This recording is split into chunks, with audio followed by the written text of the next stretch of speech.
నీ పెళ్ళం పిల్ల చల్లకుండా పెళ్ళి పెళ్ళం పిల్ల పెళ్ళం పిల్ల అంటే 2 నెలల తర్వాత టైం ఇచ్చినా అందాక రెస్ట్ తీసుకున్నా ఆయన అడ్వాన్స్ గా పడినా దీవెన అడ్వాన్స్ మరి ఇవ్వాలి కదా మనకి నోట్ 16 రూపాయలు ఇవ్వలేదు బాబు.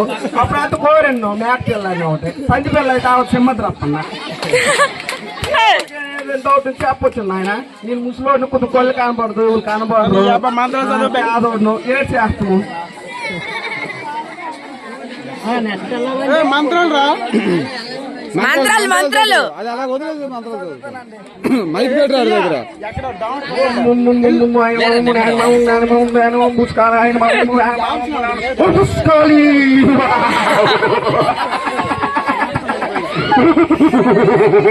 ఉండి దరిద్రాలను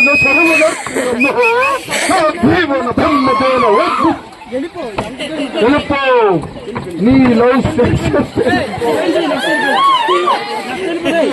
అమ్మా.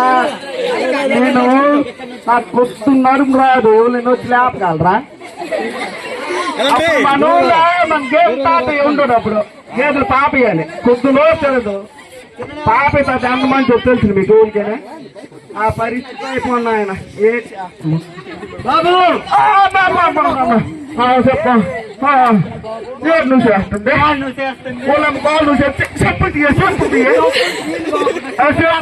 నువ్వు అమ్మ ఇక్కడ ఊరుకోదు.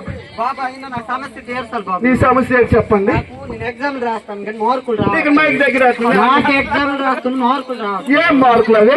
మార్కులు అంటే ఏంటని అడుగుతాను. చదవలేదు బాబు. నీ చదవడం పంతులు బుక్స్ చూస్తాను. ఆ బుక్స్ వరకు నీకు ఎలా చెప్తాను? నీ మరి బుక్స్ చెప్తున్నాడు చదవకని ఎలా చెప్తాను. చదివేసే చెప్తాను నీకేం మార్కులు రాదు.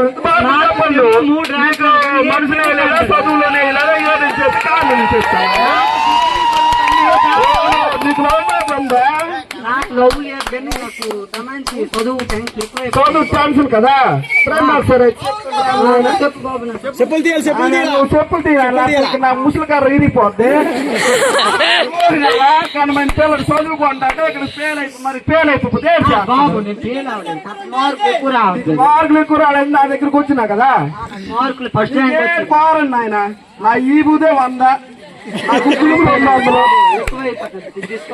ఇక నా కొంగు 150 ఫోన్ పే స్కాన్ కొట్టి ముందు నా దగ్గర ఫోన్ లేకపోతే లేరు పిల్లలు అప్పేవారు.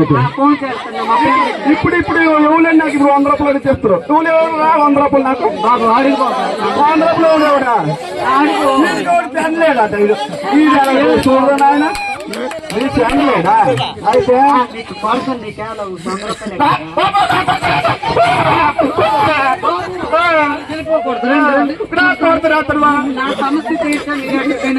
నీ సమస్య తీరుస్తుందా? నీ చేయి చూడకని చెప్తున్నా. నువ్వు మన చిన్న మంచోడువే. ఇప్పుడు నీ జాతకం ప్రకారం చెడిపోను ఆయన. మరి నువ్వు నాకు కోటి అదే కదా మార్కులు రావట్లేదు అన్న నీకు ఎందుకు మార్కులు చెప్పేస్తున్నావు. రావాలి మరి నీకు సీట్ ఇస్తున్నా సీట్ చదువు చదువుతావో లేదో బాబు గారు. నాకు ఇదేంటి అర్థం కాకండి బాబు. నీ చదవాలా? సంస్కృతంలో పొంది నాకు సంస్కృతం నీ చదువు చెప్తాను. ఓం తాతికమే